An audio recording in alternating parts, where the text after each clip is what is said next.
네, 오늘도 풍성하신 주님의 은혜로 살아가시는 귀한 날이 되시기 바라겠습니다.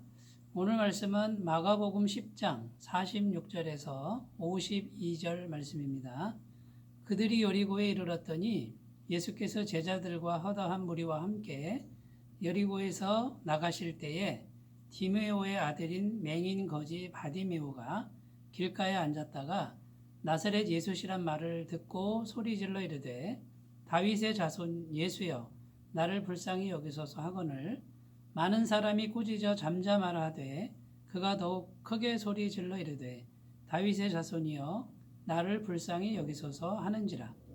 예수께서 머물러 서서 그를 부르라 하시니 그들이 그 맹인을 부르며 이르되 안심하고 일어나라 그가 너를 부르신다 하매 맹인이 겉옷을 내버리고 뛰어 일어나 예수께 나아오거늘 예수께서 말씀하여 이르시되 내게 무엇을 하여 주기를 원하느냐. 맹인이 이르되 선생님이여 보기를 원하나이다. 예수께서 이르시되 가라 내 믿음이 너를 구원하였느니라 하시니 그가 곧 보게 되어 예수를 길에서 따르니라. 아멘. 네, 오늘 말씀에 보면 예수님께서 여리고라는 지방에 가신 것으로 나옵니다. 거기서 맹인 한 사람을 만나는데 그 맹인의 이름은 바디메오라는 이름을 가지고 있습니다. 이 맹인은 앞을 볼 수가 없는데 귀에 어떤 소리가 들립니다.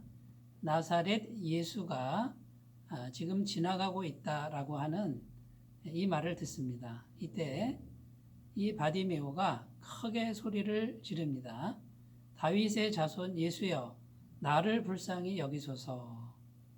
여기서 다윗의 자손이라는 뜻은 성경이 약속한 메시아라는 뜻입니다. 구원자라는 뜻이죠. 이 성경이 약속한 메시아는 하나님의 아들이고 또 신적인 존재인 것을 의미하는데 나사렛 예수라는 말을 들었을 때 예수님을 향하여 다윗의 자손이여 나를 불쌍히 여기소서 이렇게 소리를 친 것입니다. 그런데 예수님은 즉시로 대답하지 않았습니다. 그때 사람들이 그 거지를 막 꾸짖기 시작합니다. 그때 맹인들은 직업이 거지였고요. 정말 비천한 사람 중에 정말 비천한 사람으로 그렇게 여겨졌고 모든 사람들이 무시했던 그런 인물이었습니다. 그러니까 얼마나 혹독하게 사람들이 비난했는지를 알 수 있죠. 그럼에도 불구하고 이 바디메오는 계속해서 소리를 칩니다. 다윗의 자손이여 나를 불쌍히 여기소서. 계속 소리를 지르니까 예수님께서 길을 가시다가 머물러 서서 그를 부르라 이렇게 말씀하셨고 결국 바디메오는 예수님 앞에까지 오게 되었습니다. 그때 예수님께서 내게 무엇을 하여 주기를 원하느냐 이렇게 물으셨습니다. 이때 바디메오가 보기를 원합니다. 분명하게 또 씩씩하게 대답을 했을 때 예수님께서 가라 내 믿음이 너를 구원하였느니라 이렇게 선포하셨고 곧 눈이 떠져서 예수님을 따르는 사람이 되었다고 오늘 성경 말씀은 기록하고 있습니다. 자, 예수님께서 맹인의 눈을 뜨게 하시는데 선포하신 말씀을 우리가 주목하여 보셨으면 좋겠습니다. 가라, 내 믿음이 너를 구원하였느니라. 이렇게 선포하셨는데 예수님께서는 지금 믿음을 보고 계셨다라는 것이고요. 오늘 이 말씀을 읽고 듣는 우리들에게도 역시 믿음을 찾고 계신다라고 하는 그런 말씀을 우리에게 주고 있습니다. 그래서 이 소경 맹인 바디메오가 이런 주님의 은혜를 경험하게 되는 믿음, 그 믿음이 어떤 믿음인가 이것을 우리가 살펴보고 또 그 믿음으로 한 발 더 나아가시는 귀한 날이 되셨으면 좋겠습니다. 첫 번째, 이 맹인 바디메오의 믿음이란 어떤 믿음이냐면요. 첫 번째, 자격이 전혀 없는 자에게도 얼마든지 풍성한 은혜를 주실 것을 믿는 믿음이라는 것입니다. 자격이 없는 자에게도 주님은 풍성한 은혜를 주실 것을 믿는 믿음. 자, 맹인들은 다른 맹인들도 마찬가지지만 이 소경 바디메오는 자격이 전혀 없어 보입니다. 이 바디메오가 공로를 쌓은 것이 없습니다. 평생 거지로 살았고 자기가 무슨 대단한 일을 해서 돈을 벌거나 또 생계를 꾸려나가는 것이 아닙니다. 많은 사람들에게 빌어먹는 직업이고요. 민폐를 끼치는 그런 사람들이었습니다. 그래서 이 맹인은 전혀 공로가 없음에도 불구하고 담대하게 소리칩니다. 다윗의 자손 예수여 나를 불쌍히 여기소서. 자, 이것은 뭘 의미합니까? 전혀 공로가 없고 자격이 없는 그런 나에게도 예수님의 긍휼하심, 불쌍히 여기는 그 은혜가 얼마든지 있다라고 믿었기에 이렇게 크게 소리를 칠 수 있었다라는 것입니다. 자, 오늘 본문 말씀이 왜 기록되었는가를 우리가 생각해 볼 필요가 있는데 오늘 말씀 앞에 부분의 내용이 뭐냐면 제자들이 서로 누가 크냐 이런 논쟁을 계속 벌였고요. 또 야고보와 요한은 예수님이 왕이 되실 때 높은 자리는 우리 형제에게 주십시오라고 미리 약속해 달라고 이런 일을 행하는 그런 이야기가 오늘 본문 말씀 앞에 나오는 내용입니다. 이 제자들은 마음속에 공로의식이 많았습니다. 우리가 모든 걸 버리고 주님을 따르지 않았습니까? 그러면 주님은 우리의 공로를 인정해서 장관 자리쯤은 또는 가장 높은 자리는 우리에게 주셔야 되는 거 아닙니까? 우리가 주님을 위해서 목숨을 걸고 싸우겠습니다. 지금 목숨을 걸고 주님을 따르지 않습니까? 그러니까 높은 자리를 주십시오라고 하는 이런 공로의식이 가득했다라는 것입니다.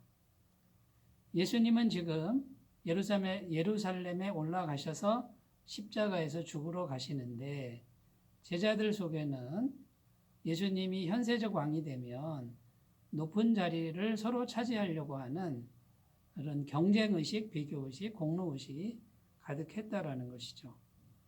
그런데 이 맹인 바디메오는 공로의식이 전혀 없는데도 주님의 풍성한 은혜를 얼마든지 경험하고 있다는 것을 보여주고 있는 것입니다.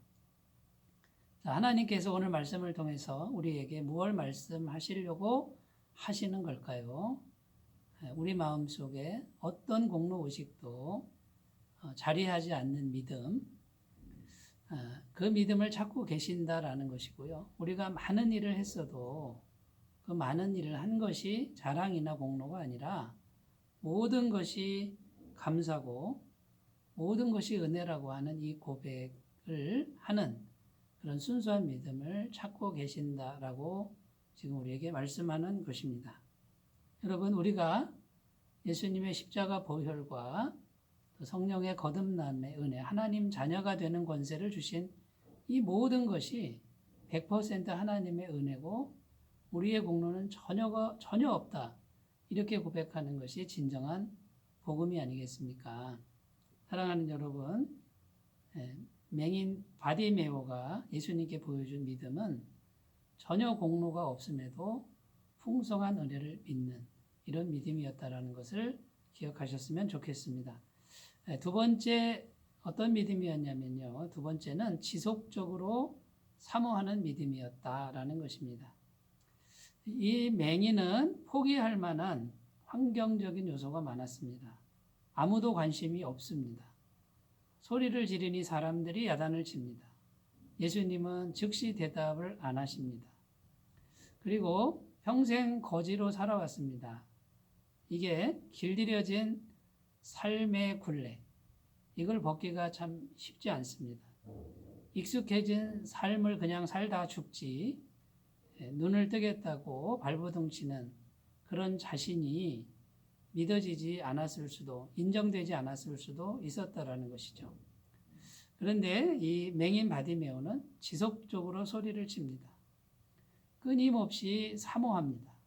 아마 예수님 오시기 전에 굉장히 오랜 시간 동안 예수님을 만나 보기를 사모했던 것 같습니다. 틀림없이 그렇게 보입니다. 여러분, 하나님의 은혜를 지속적으로 사모하는 사람들에게는 하나님의 은혜가 반드시 임할 것을 믿으셨으면 좋겠습니다. 자, 세 번째 어떤 믿음이었을까요? 세 번째, 어떠한 현실적 문제도 주님의 능력으로는 해결이 가능하다라고 하는 주님의 능력을 믿는 믿음이죠. 여러분, 맹인이 어떻게 눈을 뜨겠습니까? 그런데 이 맹인은 다윗의 자손 예수는 눈을 뜨게 할 수 있다라고 믿었다라는 것이죠. 이 현실의 문제는 불가능한 일이었습니다. 사람의 힘으로는 불가능합니다. 그러나 주님의 능력으로는 얼마든지 가능하다고 믿고 그리고 주님께 소리를 쳐서 주님의 능력으로 눈을 뜨게 된 것이죠. 여러분, 많은 사람들이 인생의 짐을 스스로 지고 가려고 합니다. 인생의 문제를 스스로 풀려고 합니다. 오늘 주님은 어떤 믿음을 보십니까? 너의 현실의 문제, 불가능한 문제 내게 와서 맡기고 기도해라. 나에게 맡겨라. 내가 해결해 줄 것이다 라는 이런 약속의 음성을 꼭 믿으셨으면 좋겠습니다. 예수님이 믿음을 칭찬하셨는데 우리 모두도 칭찬받는 믿음의 소유자가 되시기 바라겠습니다. 기도합니다. 하나님 아버지, 맹인 바디메오의 믿음이 주님을 세우시고 주님의 긍휼을 입게 했습니다. 오늘 우리들에게도 이 믿음을 허락하여 주옵소서. 예수님의 이름으로 기도드립니다. 아멘. 날마다 은혜가 풍성하시기 바라겠습니다. 감사합니다.